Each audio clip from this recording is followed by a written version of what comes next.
What's going on, YouTube Metal Complex here, and today I've got another very interesting knife review slash knife overview to do with you guys. If you watched my unboxing video on Saturday, you'll know that I unboxed 4 amazing knives that by most people's standards would be considered grail knives. All 4 of these knives were very generously offered up for review by my buddy Jeff Goodnow. He's got some amazing stuff in his collection, and I said I would be comfortable looking at a few at a time, so these are the first 4 that I'll be looking at, but there will be more from Mr. Goodnow.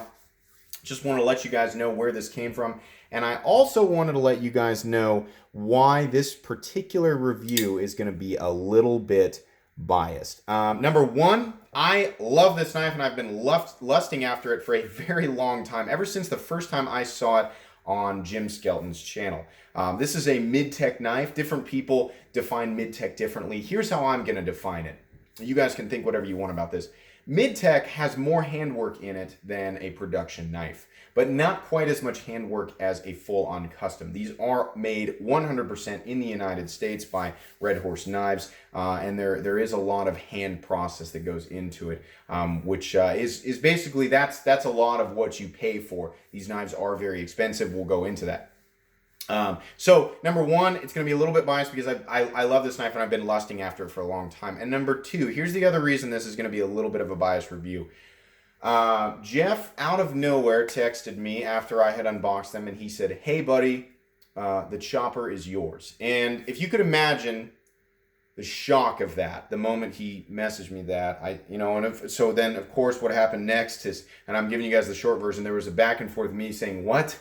What do you mean?" And he said, "I'm giving it to you." And I said, "Well, no, don't feel obligated to do that, please. I'm just happy to do the reviews, happy that you're giving me this chance." And he kept insisting and back and forth, and I couldn't believe it. I was beside myself with that. And so Jeff, I've already, I've expressed it to you, but again, thank you. That's so nice and so generous. Jeff did not want anything. He didn't ask for anything. He just, he said he was enjoying my content and he wanted to give it to me. So thank you, Jeff. And to everybody else who's watching, please never ever feel obligated to give me gifts. I appreciate it so much. There have been some amazing, generous viewers in the past. I'm really happy with the growth of this channel. I don't want to incentivize with this video anybody giving me gifts. I just wanted to express that I'm very appreciative of Jeff, for doing this. That's really, really nice. So that's going to make this particular review a little bit difficult. So, I'm going to try and be organic and critical where it needs to be, but I don't know that I can do it 100% organically. So just keep that in mind when you're watching this. It's really hard because now this knife just has a special place in my heart. So I'm going to try my best to give you guys an honest review here. So anyways, let's go ahead and get into it. Overall length of the Red Horse chopper, this is going to be an 8-inch knife. From tip to scale, we're looking at 3.5 inches. The blade length is just shy of that, probably about 3.4 inches. Let's do some size comparisons here. Up against the Ontario Rat Model 1. Rat 1 coming in at about 8.6 inches overall. So you can see there, it's definitely not a small knife. Up against the Spyderco PM2. Spyderco PM2 coming in at 8.3 inches overall. Very similar in size, or overall length anyway. How about the Benchmade Griptilian, or in this case, the Ritter Hogue? Up against the Ritter Hogue, we're looking at 8 inches overall. This is a very good size comparison. Overall handle length and shape is very similar. Pivot position is very similar. Thumb stud position is very similar, and the length of the blade is very similar. In fact, these are very similar, and they feel kind of similar in hand, except for the fact that the chopper is much thicker. Much thicker. We're looking at 187 thousandths on the blade thickness, and probably 187 thousandths or somewhere around there on the titanium thickness as well. This is what a lot of people would refer to as a pocket brick, which is why I like it so much. That's outside of the realm of, I can't give like practical reasons for liking or preferring thick titanium scales or a thick blade. I just like it. That's going to be part of the biased nature for this review. Up against the Spyderco Delica. Spyderco Delica coming in at 7 inches overall. And that's going to be it for the size comparisons. So Very, very cool, very thick knife. Let's go ahead and get a weight on this guy. That's definitely something we need to do. I'm also going to give you an example of the action here. This knife is running on bearings and it is very smooth. You can see here the thumb stud to disengage it. If I'm just going to like pop it out, you can see how heavy that detent is if I just barely push on it. Getting it to deploy is pretty easy, but the bearings are nice and smooth and that detent is heavy. You can see there. It's not, I don't know, it's just the noise that it's making is probably not translating correctly to camera, but as far as the detent itself and how heavy it is, there is no way I could get that knife to shake out. The detent is unbelievably heavy. So when you break it, it's going to fire out. Sorry, I went kind of light there.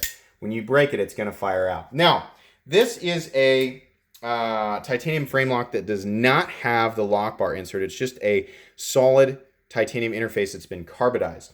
What I find often is the case with that. This is why this knife, I brought it up, that it reminds me a lot of the Chavez 228 Mid-Tech in size, thickness of titanium, and just overall profile other than the blade shape.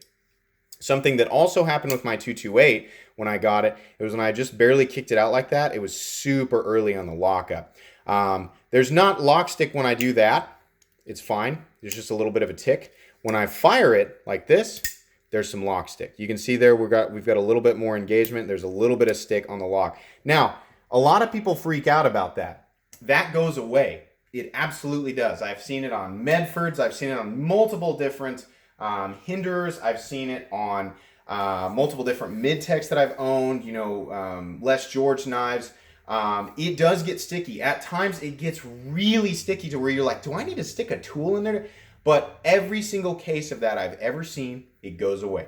You can use the lead trick if you want. You can color in the space where it's interacting and it'll help lubricate it a little bit, but it goes away on its own. It's not something to be concerned with. It is a little bit heavy on this knife, but it's not something that's going to bother me. Look at the weight on that guy, 7.23 ounces. Let's go ahead and weigh it again.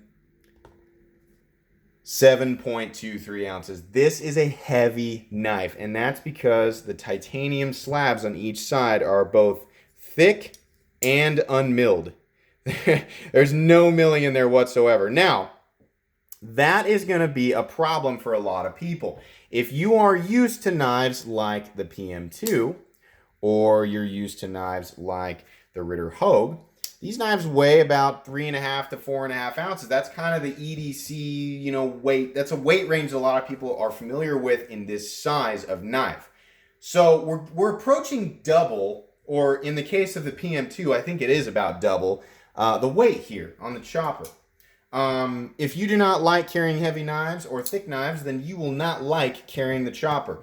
If you are used to carrying heavier knives and you wear jeans every day and you work outside, it feels like a tool. It feels like you're carrying a tool, so it's not going to bother you. My preferred weight range for carry for EDC is actually 4.5 to about 6.5 ounces. So this is a little bit higher than that, but it's kind of in that like gray area where I can carry it, but I also notice it. It's not a notice. It's like, golly, all of my brain capacity is focused on how heavy it is. For me, it's okay. It's definitely not gonna be for everybody. If you're somebody who likes to wear athletic shorts every day, no, you're not gonna like carrying this. Your pants are gonna fall down. If you don't wear a belt and you already have an issue with your pants falling down a little bit, yeah, you're not gonna like carrying this. If you wear really tight, dress pants every single day, no, you're not going to like carrying this. That's basically, carry preferences are going to be different for every single person.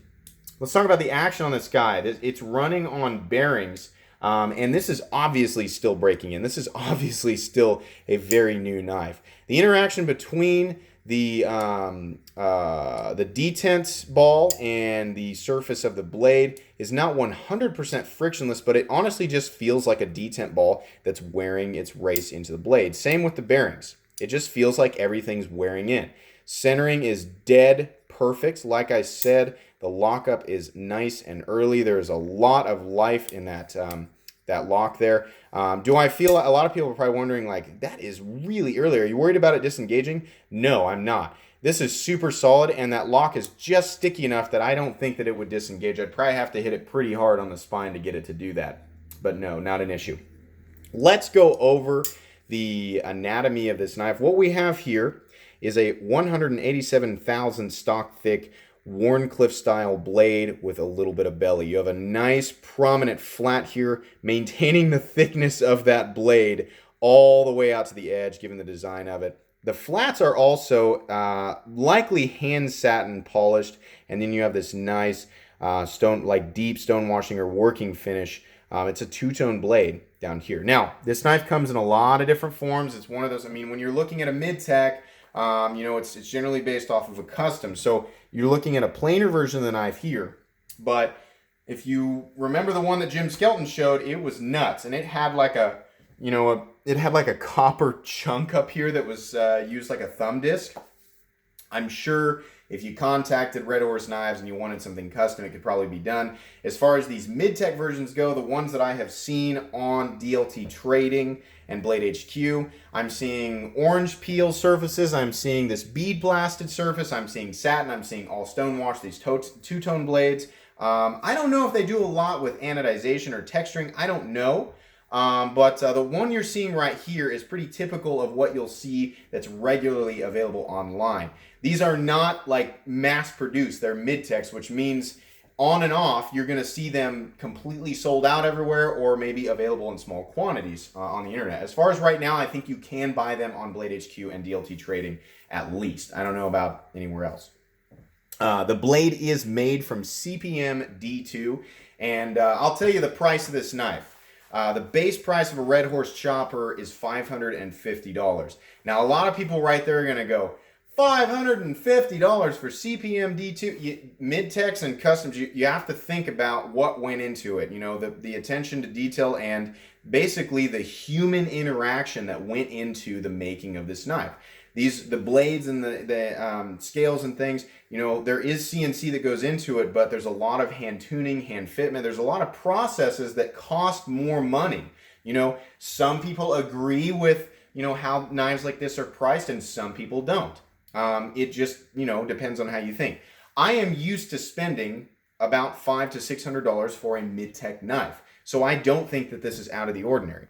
I also don't have a problem with the blade steel. CPM D2 is the same D2 that Medford uses on his knives. Now, a lot of people were mad, you know, about that because of like the price of the Praetorian tie being $1,200 at base, and the original versions or the base versions of that are D2 steel. So people are like, $1,200 for D2. Well, you know, but you're equating all the cost to a steel that you think, you know, you're like, I see D2 on $25 knives. We're talking about CPM D2, which means this is the powder metallurgic version of D2. It's a more expensive, more premium version of D2. Is it as premium as 20CV? No. Is it as premium as 3V? No. Is it a pro? I mean, like on a knife like this, is CPM D2 more or less appropriate than 20CV or M4 or some of these other expensive like mega super steels? No, I think in a knife like this, it's obviously geared more towards hard use and heavy duty work. I think CPM D2 is a really good choice, given that it's still 12% chromium, meaning it's not quite 100% stainless, but it's stainless enough, but you get that mega toughness quality that you get from D2, and you get really good edge retention as well. Plus, even particle distribution, because it's a powder steel. So I don't have a problem with CPM D2 at all. I think basically it's like, should we go S35VN or should we go CPM D2? Either one would have worked just fine. It's kind of neat to see CPM D2 because you see S35VN on everything. Everything is S35VN. And it's one of my favorite steels. In fact, it's my second most favorite steel. But I also like D2, and I think it's a good choice for this knife. I don't have a problem with that. Moving down here, you can see the thumb stud is literally like a big, thick peg. It's a little tiny bit in the cutting path, but not really that big of a deal. The titanium scales are very, very attractive, very well rounded off, very simple.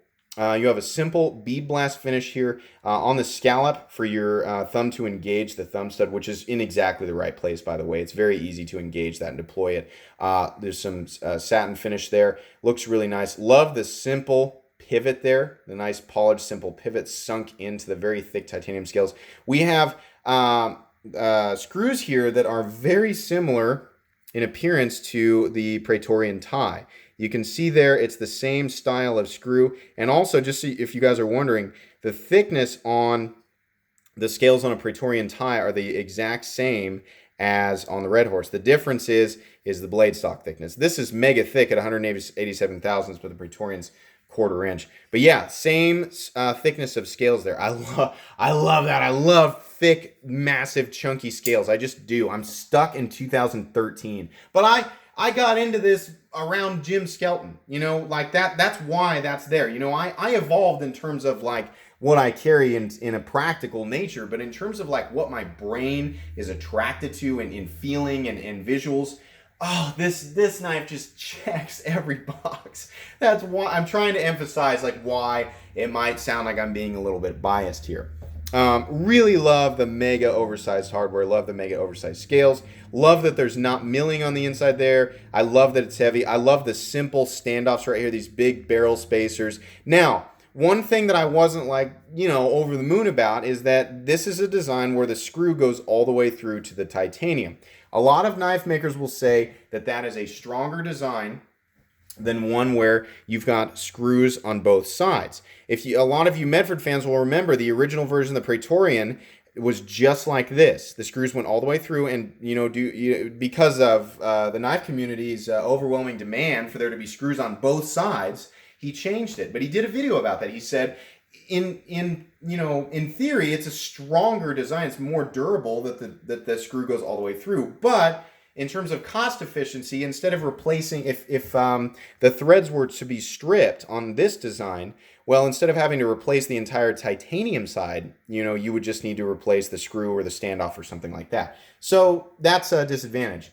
I don't plan to take this apart. I do plan to use it because he gave it to me, and I'm obviously never going to get rid of it, so I'm going to use it, definitely. We're going to talk more about why. So I don't plan on taking this apart. I plan on, if it gets gunked up, I'll probably just blow it out with some compressed air. I work in an office, so I'm not going to be beating on this thing or getting it gunked up anyway. But I'll blow it out, get some oil in there. I probably won't ever need to take it apart. But I just wanted to point that out for any of you considering buying this. The back scale is the same as the front, except for the relief cut, which is that's a pretty thick relief cut, and then of course the actual frame lock itself. You have a really nice non-show side, just simple female side to the pivot here, and you have probably the simplest pocket clip I've ever seen. But you know what? It works. It doesn't. A lot of people are like, I bet it wiggles left and right. It does not wiggle left and right. There's no play in that pocket clip. You've got plenty of retention. It's easy to get over the pants. A little bit sharp on the left and right hand side. You've got some simple hardware there that are just flat or flush up against the top. I don't know. It really does go with the knife. It's just a very straightforward, heavy-duty tool design, and I don't have a problem with it. The best thing about the clip, despite it being a little bit pointy right there, it's not a situation where it creates a hot spot. Maybe over a long period of time, that corner might dig into your palm a little bit, but not bad. Let's move on to ergonomics, because that's one of the best features of this knife. This knife has an ergonomic design where your hands are forced into one position, but man, is it comfortable. This is really, this primary finger choil here on the handle is just very comfortable to lay your hand into. Jimping is in the right spot. There's also, this feels very natural to lay my thumb down on this blade. And the blade, despite being mega thick, actually does cut really well. This is not a blade that's meant to be a dedicated letter opener. This is meant to be cutting through zip ties, cutting through, heavy cardboard, rubber, things like that. You do still have the benefit of a tip, but that tip is heavily reinforced by lots of material. It's sharpened very well, and it just feels like a heavy-duty tool, and I love that. Ergonomically, it's great. As far as in and out of the pocket, deploying it and putting it away, the only thing that slows me down a little bit is that lock stick, but I'm confident that it's going to go away. Anybody who's purchasing a mid-tech knife or any knife that's direct titanium on steel contact with a carbonized lock face, I'd say there's a 25% chance you're going to get it and it's going to have a little bit of lock stick. And it might have that lock stick for a month, but it will go away. If you keep playing with it, it will go away. You're going to hear reports, and there's probably going to be people in the comments section saying, I've had one for 2 years and it's still there. Maybe. But if that's the case, send it in and have it taken care of. For the most part, 99% of the time, it's going to go away with use and with you playing with it. You know, that titanium is going to wear in a little bit more every time that you use it, and it's going to go through a process that Greg Medford refers to as work hardening. And that, I don't know exactly how that works, but that, you know, continuous friction and it, you know, pressing in further and further and further does seem to make that lock stick go away on all the knives that I've handled. I've probably had 8 or 9 titanium frame locks that have had lock stick, and all of them have gone away. So just to clear that up there. So we've got a $550 mid-tech knife, CPM D2, 6AL4V titanium, very thick, running on bearings. Do I think it's worth the money? This is not a knife that I can recommend to everybody. It's just plain and simple, it's not. In fact, most knives that are over $300, it's really hard to recommend to everybody, you know. It's simply going to be a case of, if you're a fan of mega heavy-duty overbuilt folding knives and you like the Wharncliffe style blade, and you want it to run on bearings and you just want to carry like a pocket brick, yeah, $550, sure, it's a mid-tech knife, you're gonna love it. It's made incredibly well. The tolerances are awesome, no blade play, locks up, all that stuff. It's great, and it's, you know, it's fairly reasonable in the pocket for a knife of these dimensions. If you're somebody who's used to spending $100 to $200 on a knife, and you're used to your knives being a thinner profile and weighing about 3.5 ounces, absolutely not. You're not gonna get any enjoyment out of that, and you're probably not gonna see the value. This is a polarizing design, you know. If you're like me, you're gonna like it. But if you're not like me, you're not gonna like it, and that's pretty much it. It's very, very simple. It's monochromatic, and it's ultra mega overbuilt. And if you guys are familiar with my channel, you'll know why I love this knife so much. But truthfully, guys, that is about all I can say about the Red Horse Chopper. I'm a huge fan of it. Jeff, thank you again. There's nothing that I can say that's really gonna express how grateful I am that you decided to just give this to me. That's really, really cool. I will never forget that. Guys, that's gonna be pretty much it for my review today. Sorry it went on so long. There was a lot to talk about with this knife, and I wanted to be careful about how I approached it. But if you enjoyed this video, or you at least found it entertaining, please leave a like. If you'd like to check out my other content, I do, of course, have lots of videos of knives that are either expensive or inexpensive that I do or don't like, so check those out. And if you enjoy all my content, then please subscribe to my channel, because there's definitely more coming. Thanks again for watching, and have a great day.